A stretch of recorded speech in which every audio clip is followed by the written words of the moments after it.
Welcome to Ambedkar Karwa. We have a distinguished speaker today with us, Professor Dag Erik Berg. He is professor at Molde University, Norway, where he teaches. Welcome, Professor. Thank you. Where he teaches political science at a faculty of business administration and social science. So he is coming from interdisciplinary background, though he teaches some political subjects, and as well, though he teaches in a business administration school, he is coming from political science background and sort of very much interested in the history of Dalits and so sort of social and political ideology of Babasaheb Ambedkar. His book, Dynamics of Caste and Law in India, recently been published by Cambridge Press 2020. So welcome, Professor. And today, along with me, Pradeep Atri is joining. So over to you, Pradeep, to introduce Professor and to initiate the talk. Yeah, thank you, Priyadarshi. And as Priyadarshi has been saying, that Professor has published recently book on dynamics of caste and law. Yeah, it talks about, this book talks about like how powerful actors and players in they gain influence over other institutions of law and in the state, how they gain power, and how this oppression works in India. So apart from that, I just want to say a few things. Like Professor has been, I would say, forefront in handling and writing about these caste issues and about Dalit issues. And I remember during the Rohit Vemula case, he published one article in Open Democracy that that's a quite good website on through the Open Society website, that, and it's quite good reach in Europe and USA, everywhere. So yeah, we will discuss issues around caste and law, and I also will. I have some questions for him, and which will maybe come at the end. And before I hand over to Professor, I just want to ask him one question, which I usually ask to everyone. So, how you got interested into Dalit issues, and what led you to this path of studying Dalit history, Dalit,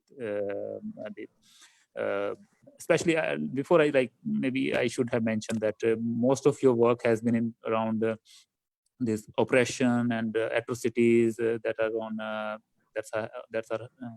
happening on Dalits. So what led you to this path, coming from, like, as I've been saying, like 5,000 miles away from India, and what led to this path? And after that, you can maybe start with your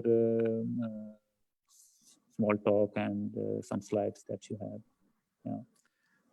Yeah. No, it's a good question, actually. And I've been working on this issue for quite some time. And I started as a graduate student to try to look at something to write about in my MPhil thesis. And what I had no idea about the Dalits at the time, that I was looking at India as a large democracy, and I was keen to learn about how large democracy was dealing with inequalities and diversity, and how one could try to learn a little bit more from India, also in the West, so that we could bring democratic experience into dialogue with each other. So I thought of India as a learning lesson. Then over the time of engaging with this question, I discovered the question of caste, Dalits, and then I've been moving into this field, and then it's been something that I felt was not satisfactorily explained, and basically that's the reason why I've been keeping up working on this. Yes, I could start my talk now, if that's okay. Yeah, that's fine. Thank you for the yeah. Okay, very good. First of all, I would like to say thanks to Ambedkar Karavan and his team for introducing this. And what I realized is that you have already published a number of very informative talks with, for instance, Wilson, manual scavengers and everything. So I think, like for students and others interested in these issues, I think you have provided very useful material, and it's an honor for me to be speaking to you and to be included in this very stimulating series of yours. So what I was planning to do was to address one question that I was asked to follow up, and it's based on my book, How Does One Explain That Caste-Based Oppression Persists? And this is a big question that M&A has been engaging with for a long time. And you could find that this particular expression is used in the Ambedkar's Annihilation of Caste. It's also the title of Untitled Chapter's book, The Persistence of Castes. My take on this is based on the work that I've done. As you say, much of the material has been on atrocities, but that's as a result of the facts that have come in over the course of engaging with questions of law. So what I was planning to do in the next couple of minutes was to explain more about this in a broader sense, more conceptual sense. So what I will do is to follow up on some observations that I make in my book, which is, as you explained, it's just out, and as a result of a long period of time working in this. This photo is of an Ambedkar statue in Andhra Pradesh. It's pointing upwards. It doesn't have the constitution, but it has it resonates very strongly with one of the arguments that I make in the book, and it's from a village where there was massacre in 1991 that has been in Chundur, and I detail that on the basis of the court cases which I've been studying quite carefully over time. But the point that I wanted to make in this in the next couple of minutes here is that you have two big topics, caste and law, and both of these are quite diverse topics. So the concept of caste has a number of dimensions to it: marriage, property, a reservation, religion, and social relations, and various issues there, right there. But also you have within law, you have various dimensions. You have constitutional law, a civil law, or criminal law with its different procedures. And all of that link up with caste in a different way. And if you endorse one aspect of it, you make another one less visible. So, these are some issues that I try to address. But then the question would be to follow up this, how does one explain that caste-based oppression persists in a liberal democracy? And if I were to focus on this more today, I would focus more on the concept of the state for various reasons that we could come back to. But there is something strange with this fact that you have caste and a liberal democracy with principles like equality, and the Indian Constitution is it's a very sophisticated piece of legislation, and as a constitution, it's quite a remarkable product and very significant for modern human rights and democratic history. So to flip this slightly, we could start with another question which is, I mean, talking from a European point of view, it's relevant. Was caste actually abolished at the time of India's independence? I mean, it might be a naive question to ask. We know it was not abolished, but still, I mean, as Europeans, we have thought that this was the case. But I think still within the Constituent Assembly, I mean, those who created, who discussed the Constitution in several years leading up to 1950, that discussed caste and untouchability, and we remember Gandhi was very keen to address untouchability, and these were the issues that came up in the Constituent Assembly. So what happened in the Constituent Assembly is that you have a number of, I mean, like in all political assemblies, you have a number of statements which might be more performative, and I mean, it might not be so well thought through, and it might be trial and error, as we think, as we often do in various settings. But you have, on this particular question of untouchability, you have a performative aspect. So so it was introduced. This question of untouchability was introduced in Constituent Assembly, but then and they wanted to abolish untouchability, and then there was a representative who made a point that why should we abolish untouchability if we are concerned with that, because it comes out from caste? Why don't we abolish, I mean, prohibit caste? So these were discussions within the Constituent Assembly, which are quite relevant to bring into to view. So we could think of this as a cause and effect. I mean, looking at that representative's statement.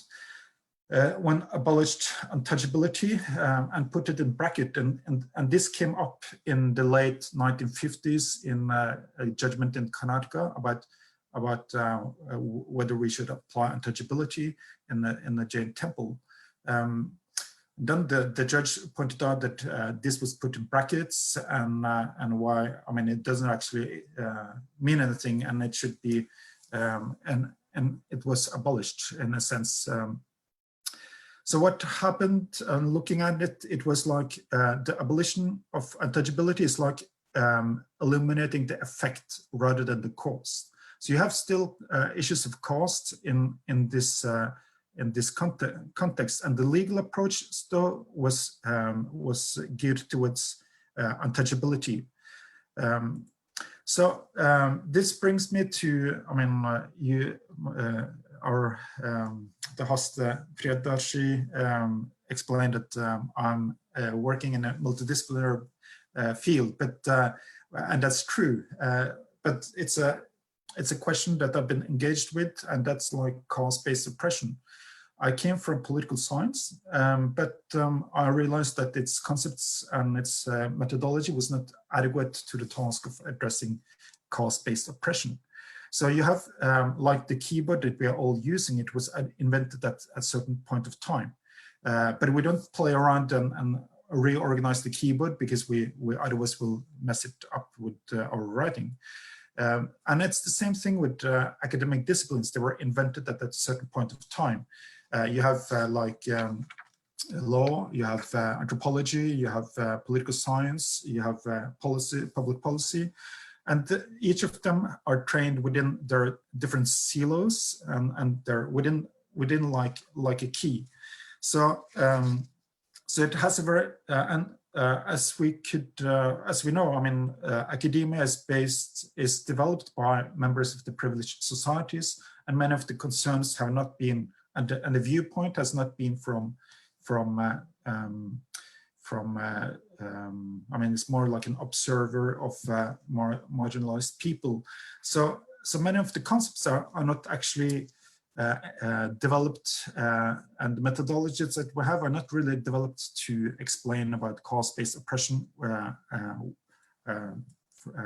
from bottom up. So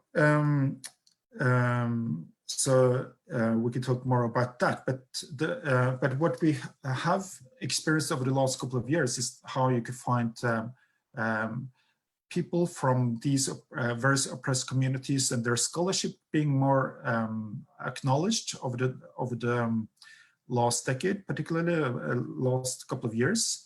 You have the American Black scholar Du Bois, who was kept at the margins, and he was not really endorsed by the dominant sociology in the United States. But his concept of double consciousness has been used very much over the last couple of years, and the same with Bhimrao Ambedkar. His concept of graded inequality is quite sophisticated in resonating with these various dimensions of caste. I know that it's a concept that I engage with in my book, and it has various promises, and around it, there are a number of interesting points. So the point that I'm trying to make is that we have overall inadequate concepts, and my concepts that I introduce in my book is two different concepts. The first is, so the first concept that I have, I mean, these are two concepts. The first one is mechanism of oppression, and the second one is grip of caste. And these do various jobs in explaining caste-based oppression. But it's something that I've realized over a course of working with a very large material and trying to give a satisfactory explanation of this. I'm convinced that this is what makes sense with the material and the number of atrocity cases and the number of dynamics and the various type of dynamics on these issues. So the first concept is mechanism of oppression, and one could ask, and I consider this as one first step towards a critical explanation. So it's not actually it's more like the starting point. And it's like when I started back in 2003, I learned that whenever people, members of the Dalai community come up, articulate a point, or have gained some social mobility, there will be some backflashes. And so this is that was like the first introduction that I got to this field, and I thought that it didn't make sense as a scientific explanation. But over time, looking at the material, also police research bureaus in the dealing with this, they came up with they used explanations of this type. So what is mechanism of oppression? I explained that this is something that you have a phenomenon where upward social mobility coexists with enduring atrocity, or articulations coexist with enduring atrocities. So the question would be, is this a scientific explanation? No, it's a starting point to characterize the Dalai situation of oppression. And so it's more like a broader thing. It's not like everything, whenever it happens, there's a backlash. That's not what I'm saying, but it's like an overall pattern. It's a mechanism overall. So the second point is something that I introduce, and I'm quite inspired by a school in political theory, which we call Essex School in Political Theory. So using that, that has made sense because they are concerned with hegemony, and they have introduced what they call a psychoanalytical number of concepts to explain an ontological drive in certain practices, or how caste grips in the subjects, and how one practice caste. So there's a reason for this. So this is based, so that's like a theoretical inspiration that I have, but still in the course of working on and reading Ambedkar's Annihilation of Caste, one way to make sense of that, in my view, is to look at this. You have in Annihilation of Caste, and it's interesting to look at in Annihilation of Caste. It comes in mid-1930s. His essay at Columbia was on had a more sociological emphasis, and it emphasized marriages and so on, which is also going on in Annihilation of Caste. He says the real remedy, could be to have inter-caste marriages and so on. But then he moves on, and he has a number of, as we know, quite radical statements about religious foundation, and that the religion needs to see, the old body needs to cease, and one needs a new body and stuff like that. But what is going on also consistently with Ambedkar is how there is an element of social psychology, and he also emphasized state of the mind. So consciousness and social psychology is going, you can find that in many of his writings. And you could also, we remember that he was very fond of his teacher, John Dewey in the United States. And he is also concerned with social psychology. But I think Ambedkar does something more. First of all, he's much more than Dewey in engaging with caste, which is a big topic. That and his thinking is strengthened by engaging with that very sophisticated phenomenon. But then, in order to make sense of this, I tried to introduce this and say, my way to make sense of this is to say that this is an ontological drive of caste that he's explaining. So it's like an interpretation of that that I introduce this. So, or the grip of caste. So, if I jump. And I'm aware of the time in this. So if I jump, we could have like various.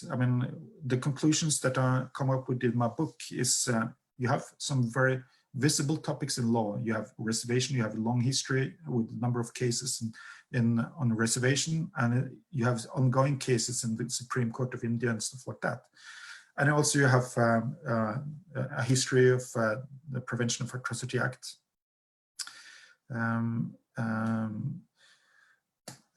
These are visible topics, but what is less visible and yet crucial topics for caste and its continuity is how you have marrying within the caste, endogamy, and property and land reforms. These are less visible topics. What law does is to make some visible, but it might not be the primary thing for abolishing.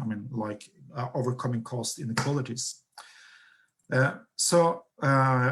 Another one here, my final point now is that we could say that caste grips subjects, and inequality and the belief in caste sustain it over time. So there are various issues here, and a big topic. We could come into the cases and details later on, but thank you very much indeed for your attention, and I will stop sharing right here. Thank you.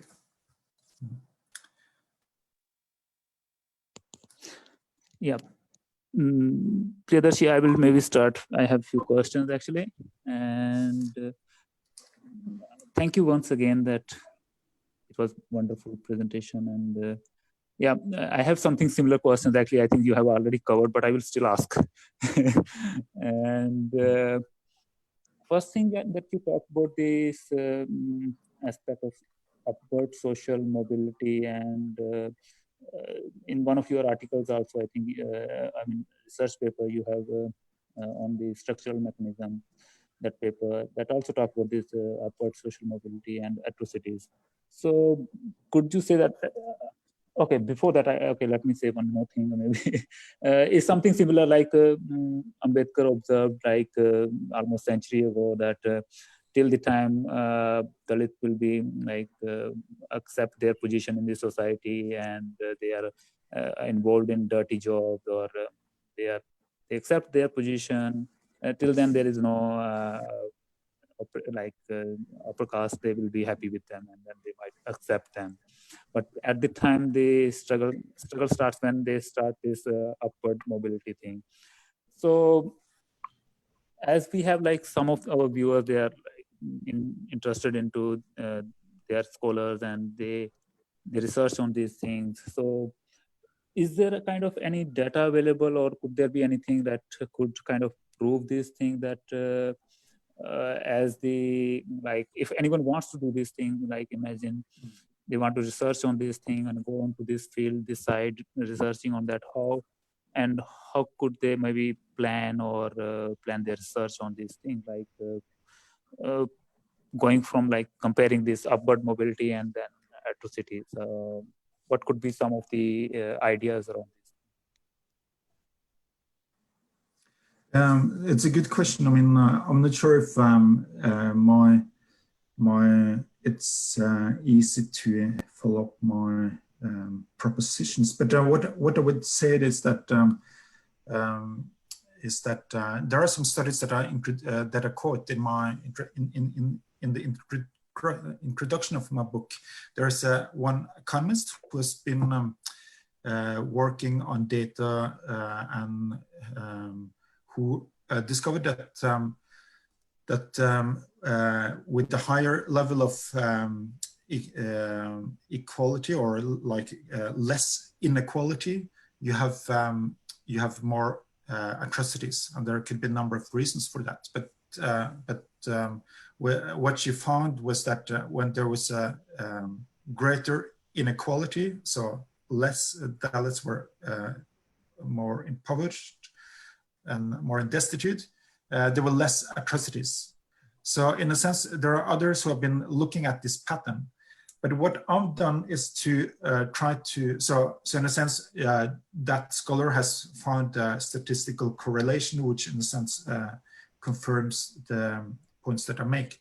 What I try to do is, what I've done is actually to look more carefully at these number of atrocities. When you could see this when in Kerlanji with the lady who was protesting against the villagers walking across her piece of land. When she started protesting, there were more resistance, and also in the material available, you could find in many court cases. I mean, these are official documents that you could find that many people are available. So you could find that, for instance, in the 2007 judgment in Chundur, which is a large document, this expression is consistently used to teach the Dalits lesson. But also, for instance, if you look at, and this is what I explain in the book. One thing is the statistical correlation between inequality and backlashes and atrocities. Another thing is, for instance, if you look in the cases, you have in the Chundur case, in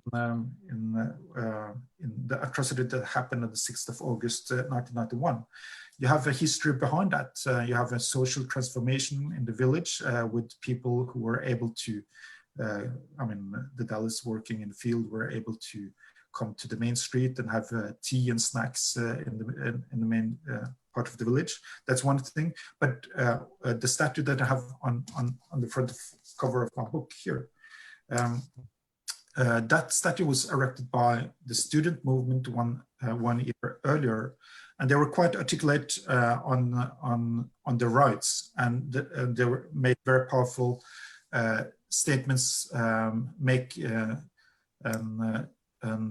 articulating their demand to be treated with respect and so on. And one could see, as one look very carefully at the story, you could find that the massacre and the violence against many was carried out to teach them a lesson. You could also find this if you, I had the privilege of looking at and getting hold of Upendra Bakshi's very distinguished Indian scholar who wrote a piece in 1989 about how he was working with the police who were unable to use the existing law to treat organized violence. And in those in that situation, you have the police using the expression "teach the Harijans a lesson." So this comes up all the time. And so what I'm saying is not like, it's not a necessity, but it's a pattern. I mean, you could also find that a strong movement could protect, could protect people and all of that. But in order to make sense more of this material, this is what I've proposed. Mm-hmm. Yes. So, and also I think this is one way to also make sense of other oppressed communities elsewhere in the globe. You have like you have in Scandinavia, we have like a group called the Samis, indigenous group, and they've been quite heavily oppressed. I mean, not on the basis of color or anything like that, but it's been a nationalist approach towards them, and they've been quite heavily oppressed. So we have, I mean, across the globe, you have many instances of oppressed communities, and so that's, I mean, I think this comes up quite often.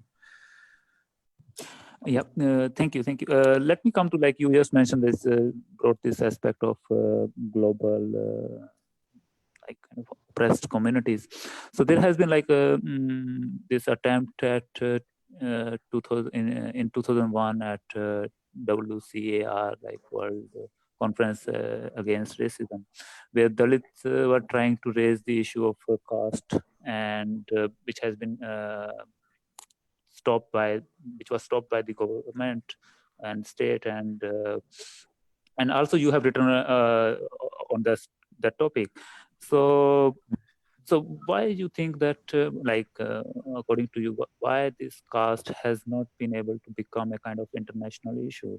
What are the challenges, and what role that different stakeholders here, like Dalit NGOs, state, or like international community?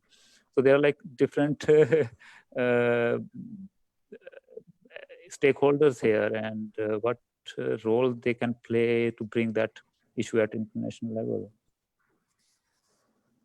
Yeah, that's a good question. I mean, when I was a graduate student, I did, this was how I started, because at that time, lots of people were interested in this Durban conference.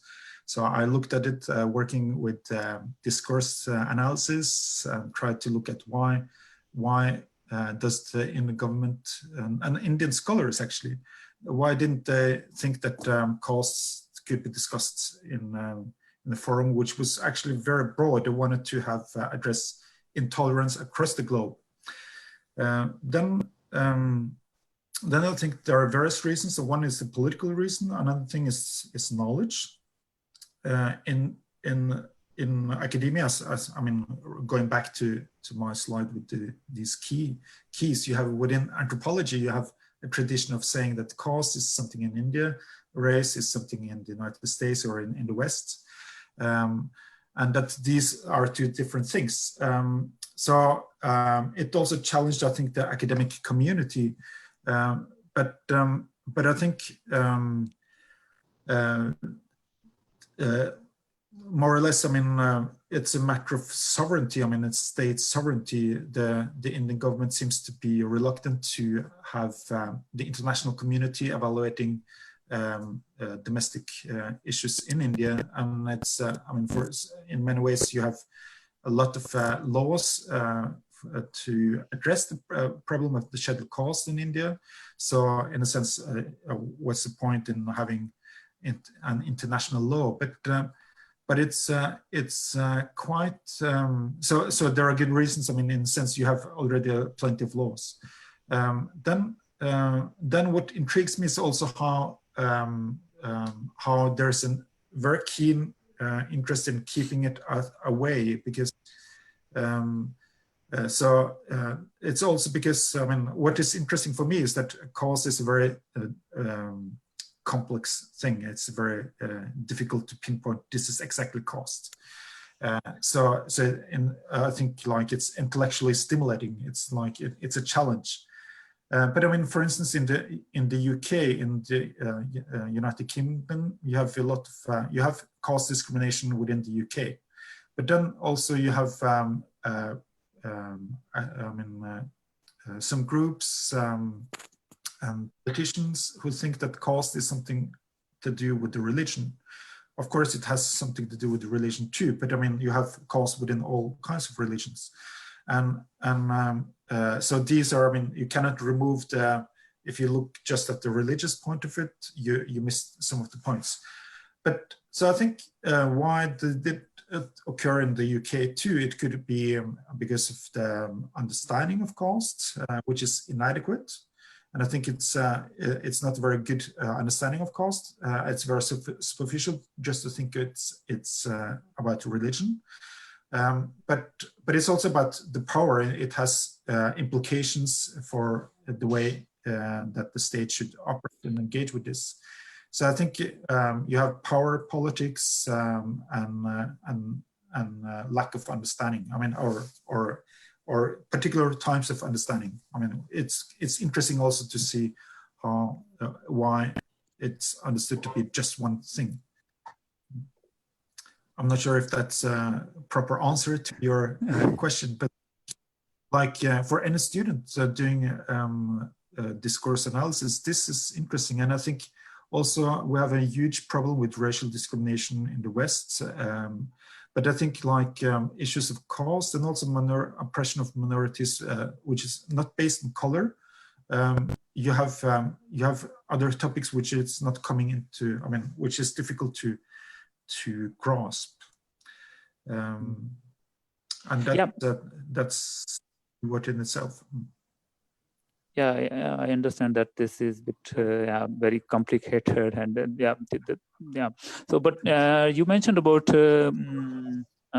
various laws against the caste, and like you just mentioned about the discourse.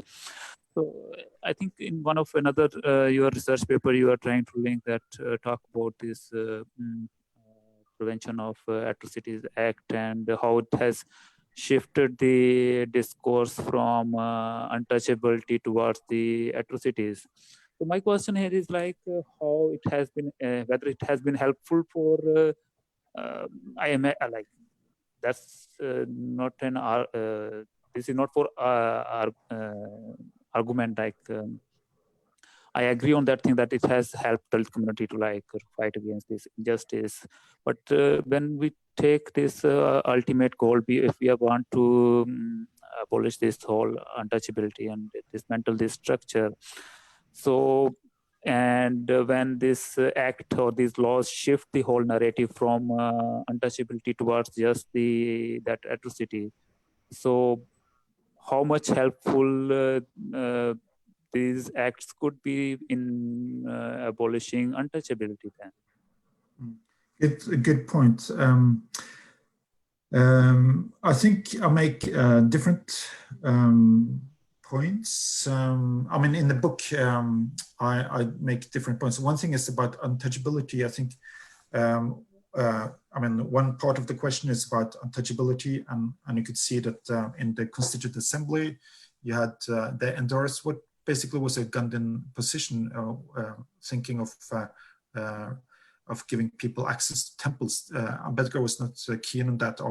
From the mid 30s, he abandoned, I mean, like temple increase as something which is very useful, but still, the point that I make in chapter 2 of my book is that the focus on untouchability gives understanding of that this is a religious question, and that it's something to do with civil law. You need access to temples. That's the way to recognize people. But I think looking at, and this is where I've been incredibly, I mean, where I've been learning a lot from observers in the field, and that there was a learning process in the context of law. I mean, you have a number of discussions and in the Legislative Assembly, and it was understood that this approach, like in context of civil law, and was not actually adequate to protect Dalits. And you can find this if you compare two massacres in Andhra Pradesh, in Karamchedu in 1985, which was before the creation of the Prevention of Atrocity Act. They were not able to proceed very effectively with the existing law. So with the Chundar massacre in 1991, you had a piece of legislation which was the Prevention of Atrocity Act, and they could use that, although it lasted until 2007, until it was a judgment. They could use that. So it's not about abolishing untouchability, but perhaps, I mean, giving a sense of justice. So I think, like, law is not adequate to abolish touchability, but it could give a greater protection. Yeah.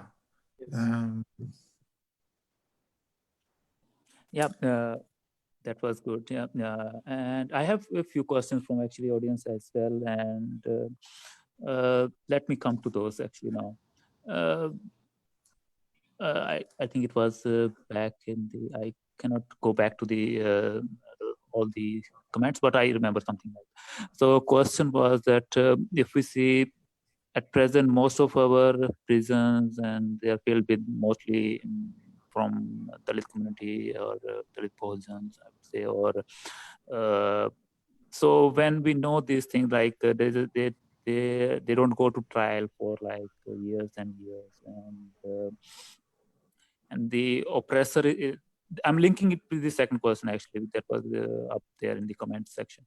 So when we see also there is a oppressor is not ready to accept this that this oppression is going on. So what law could do it? What kind of law or things that need to be done to make these things right? Good, great. I mean, I think we put too much emphasis on law, perhaps. I mean, in one way, you have, I mean, the Indian Constitution is in many ways it's a very impressive piece of legislation. But I think I mean, what you could find, if you compare, for instance, the most radical piece in this context, which is Ambedkar's annihilation of caste.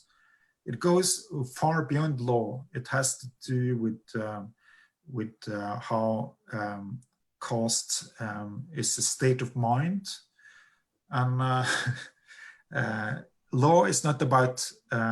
It doesn't go to the mind. It doesn't go to. I mean, you could find various schemes that encourages people to, or where you could find some financial support for couples who would like to marry intercaste. But I mean, we could see quite frequently quite violent cases where young couples have been harassed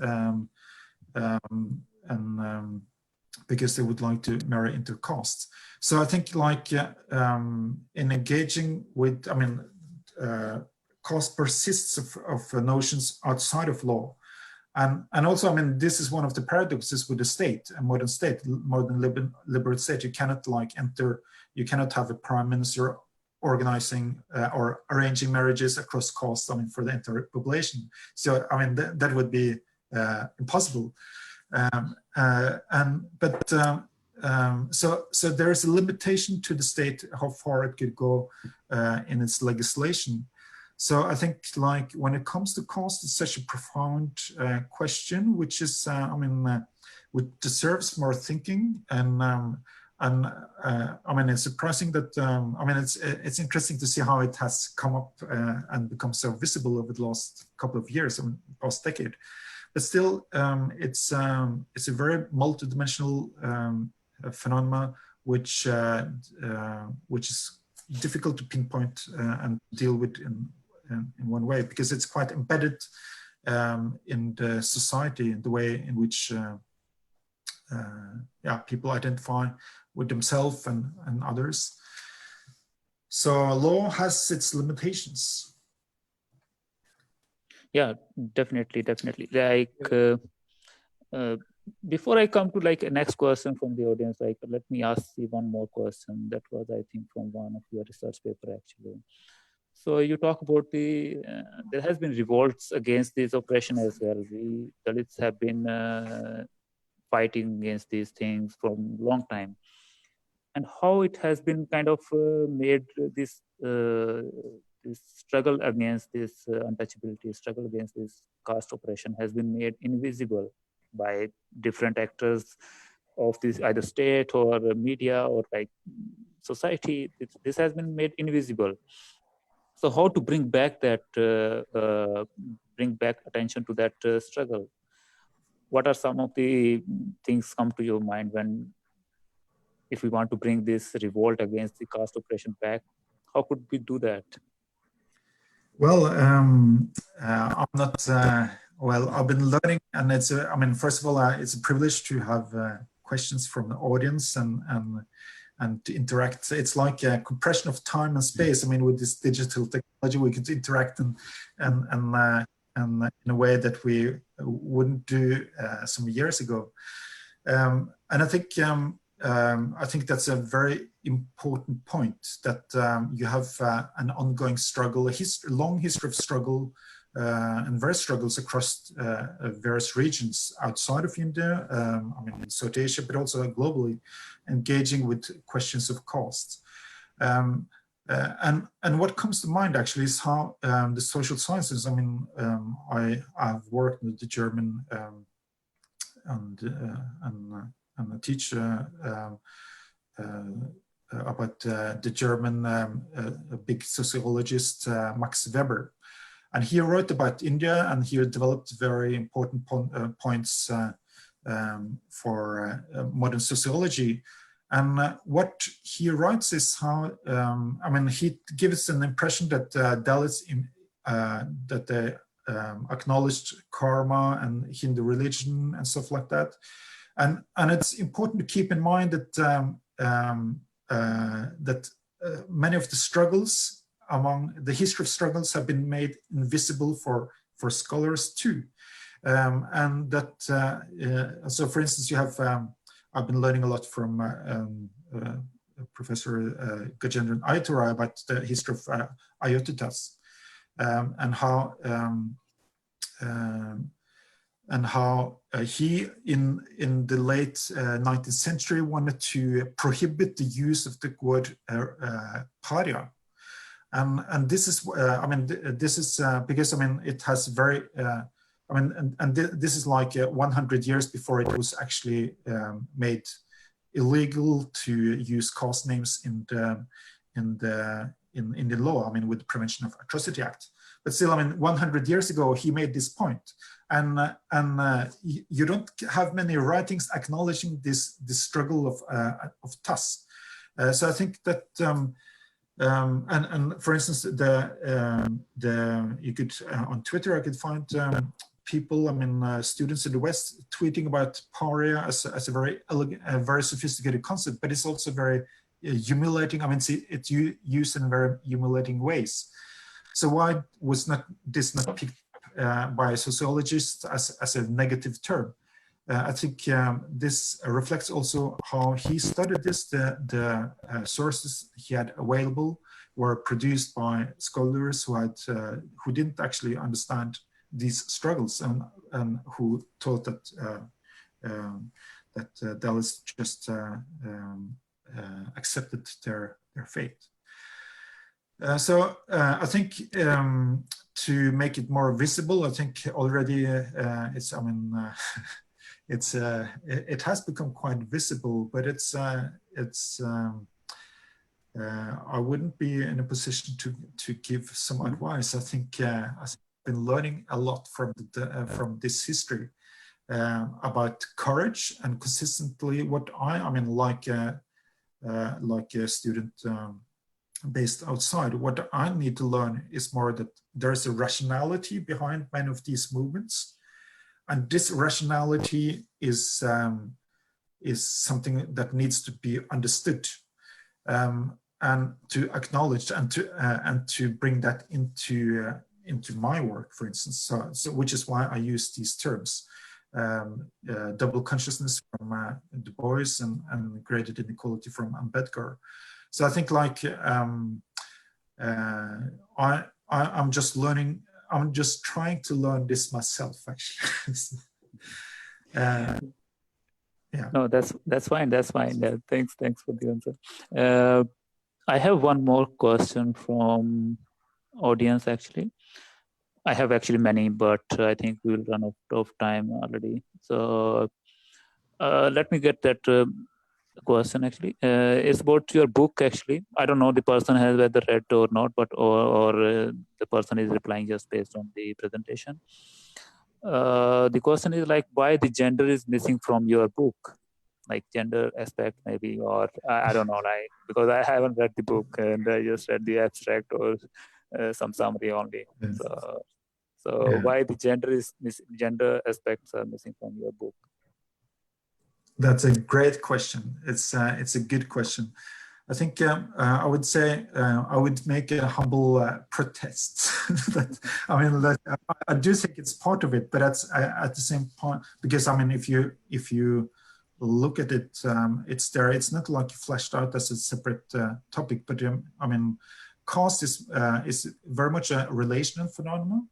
So gender is part of it. But I mean, as a man, I have limitations engaging with this. I also have like blank spots. I mean, I don't see this. I could see women as objects of violence, but I mean, many of my informants have been men. So in a sense, it's like in the field, it's a bias in my material. But at the same time, the gender question is extremely important for the reproduction of caste. So when it comes to marriages, that's there. I think this is the gender question is that needs to be thought more about, both by myself and others. What I think is that it's a very central part to the reproduction of caste. I mean, both to humiliate lower caste men, and I mean that's part of the reproduction of caste dominance. But also, I mean, gender is an important question. It's part of the book, but still, it could have been. I mean, somebody else could have fleshed it out more, but it's there. Yeah, thank you so much. I have actually many questions. People are asking about the book, and even from where you are, and all kind of questions are there. But I think we will run out of time. Priyadarshi Bhai, do you have any questions or any comments? Yeah. Couple of questions, because you have covered most of them. Thank you, Professor, for your wonderful presentation, and particularly you have created an interest in your book, not only citing some of the cases which are very sort of large massacre, Karamchendu, Sundaru, and other cases which you have cited, and basically at that period of time, this Prevention of Act was legislated, and that was the very early cases when people started making use of that social legislation. And particularly, I'm very much keen the way you have used this double consciousness, the concept of double consciousness, and graded inequality, and also sort of the visible and invisible forms which you bring in your book and presentation. So a couple of questions around that. My first question, Professor, how this concept of double consciousness and graded inequality has helped Black movement and Dalit movement? Great question. I mean, I think I haven't used, I mean, this belongs to a new project of mine. I want to bring Ambedkar into dialogue with thinkers outside of India, and to have like a global approach to hegemony. And these are like counter-hegemonic struggles, and these concepts are examples of that.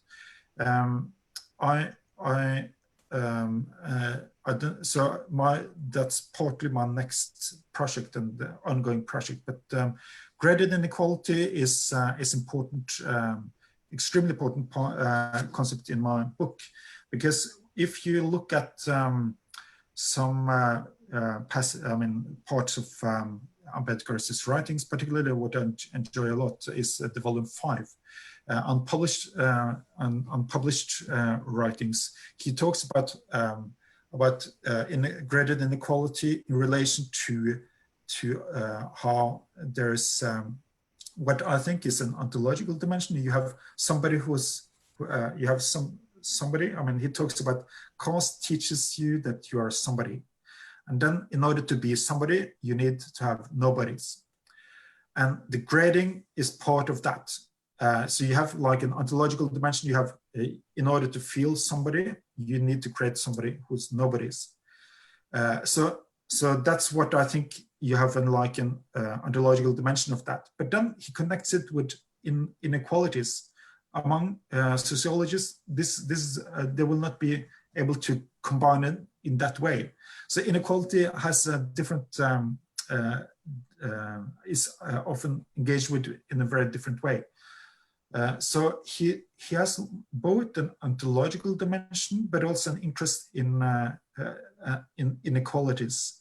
So I think there is something, and that's what I tried to flesh out in the book. And I think also something which needs to be followed up and worked with more. Yes, but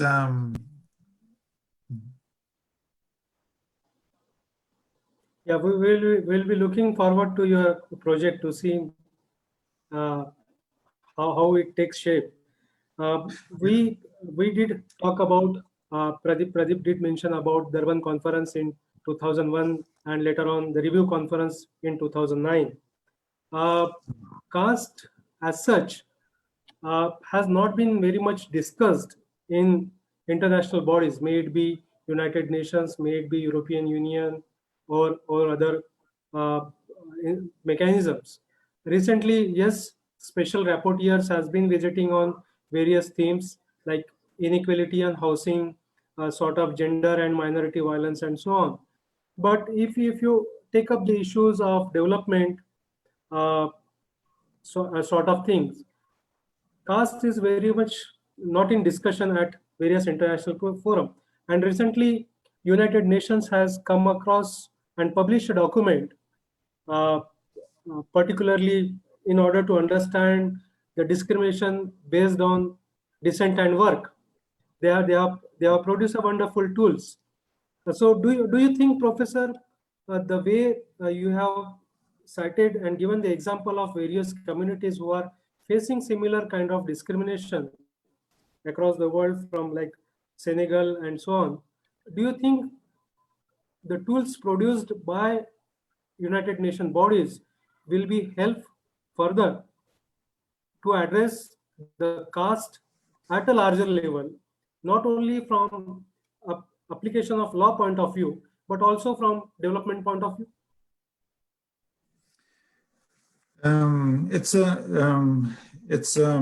I mean, it's an thanks for the confidence in trying to explain about this. In a sense, I think there's a history of discussing caste in UN bodies. And it's interesting to me to see how the UN conferences are organized with an official assembly, and then the unofficial assembly where you have NGOs and various activists and journalists meeting, and they tend to discuss it. And you have like the previous High Commissioner for Human Rights writing a very powerful piece in 2009 or thereabout about how I mean, she was South African, and she condemned caste quite a lot, actually. So you have a history of discussing this in international forums, but still not. It's not included in a systematic way in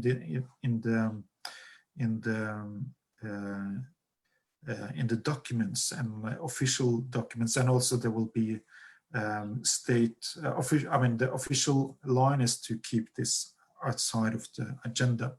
And if you, I mean, after there have been review conference, one of the representatives, the special rapporteurs, presented a document in New York about caste discrimination, and if you read in that document, you could see that the diplomat representing the Indian government didn't want to, I mean, felt that this was scientifically not very, I mean, this didn't make sense and all that.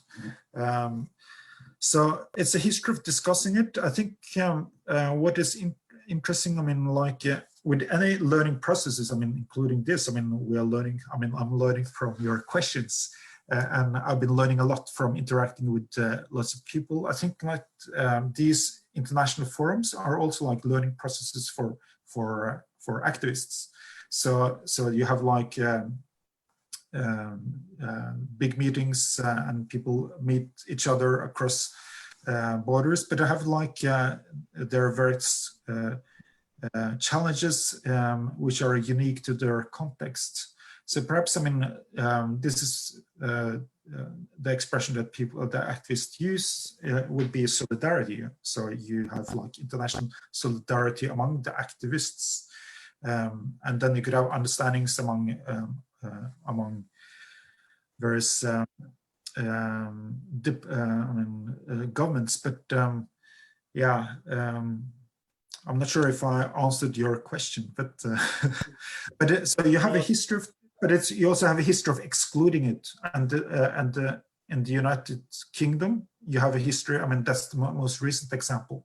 They didn't want it because you have like members of the Tory government rejecting it. Right. The social equality law, which you equality law, yeah. Professor, as you are coming from interdisciplinary sort of thing and sort of at a school of business administration, in India, if you see, the diversity in business houses or corporations is very, very less. It's not even 1%. And though we have a social legislations, I have not come across any sort of legislations which will be directly helpful as such to increase those diversity. Yes, we have policies like special component plans and tribal sub-plans to make budgetary provisions in proportion to their population.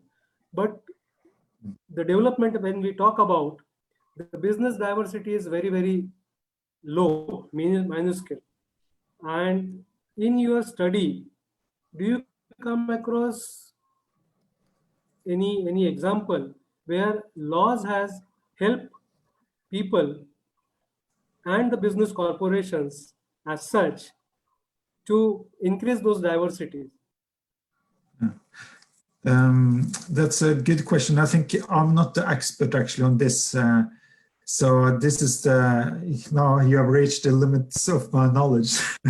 So, but what I could do is I mean, you have like some very useful publications. I mean, for instance, the edited volume by Toret and Blocked by Caste, which is one of the more informative introductions to this domain. So my specialty, I mean, in the social sciences, is more like political theory and political ethnography. So so I've been looking at this, but this is actually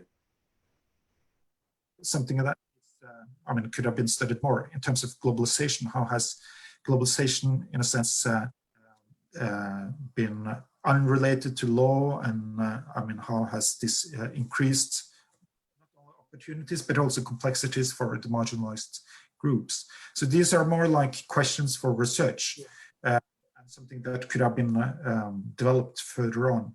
It's I mean, I discussed parts of it in my book, but it's not really the main part of it. Yeah, Pradeep, you have any further questions? I know Professor has to go.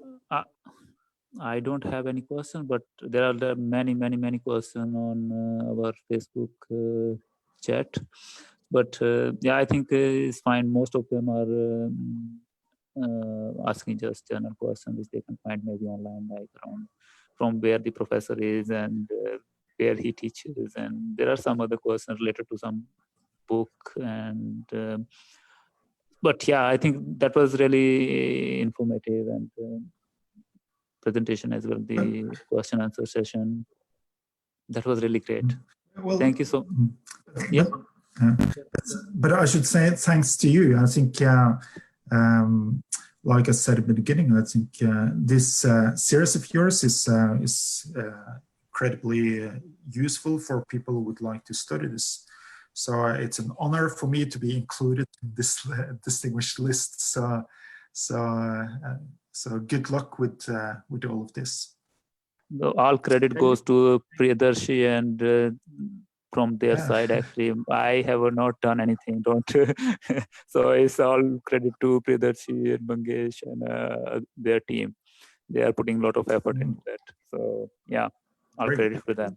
Thank you, Professor, for joining. Thank you, Pradeep. Thank you. And yeah, just one thing, if you have anything else that we misinterpreted, or you have wanted to say something and now it came to your mind, or anything, final words, that would be, yeah, you have time now. You mean me? Yeah, for the professor. No, I think I've covered most of it, but it's been I'm not able to see the questions on your Facebook, but I will try to study them later. But no, but it's I think I mean, it's a huge field, so we could keep on for a long time. Yep. Don't worry about the questions. I will forward you those all the questions, and that link I will send to you. And then if you will have time to look into those things, you could look into and maybe try to reply those. Yeah. Thank you so much for joining us. Thank you. Thank you so much. Yeah, thank you. So thank you so much. Okay, all the best and goodbye. Thank you. Bye-bye.